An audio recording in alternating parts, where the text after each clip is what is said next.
হেরে আগেই ব্যাট করতে নামে চেন্নাই সুপার কিংস। তবে আইপিএলে আজকে নিজের শেষ ম্যাচে খুব একটা সুবিধা করতে পারেনি কাটার মাস্টার মোস্তাফিজ। আর তাই বাঁচা মরার আজকের ম্যাচটিতেও হারতে হলো চেন্নাইকে, যে কারণে আজকের ম্যাচে চেন্নাইয়ের বিপক্ষে এমন জয় পেয়ে আনন্দে আত্মহারা হয়েছিলেন পাঞ্জাব কিংসের মালকিং প্রীতি জিন্তাও।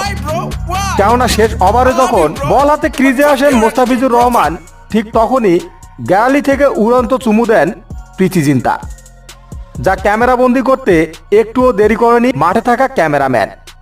যে কারণে মুহূর্তেই ভিডিওটিও ছড়িয়ে পড়ে সামাজিক যোগাযোগ মাধ্যমে।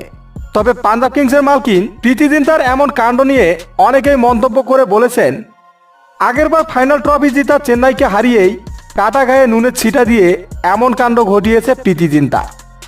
আবার অনেকেই বলছেন মোস্তাফিজের বলে মুগ্ধ হয়েই এমন কাণ্ড ঘটিয়েছে প্রীতি জিন্তা।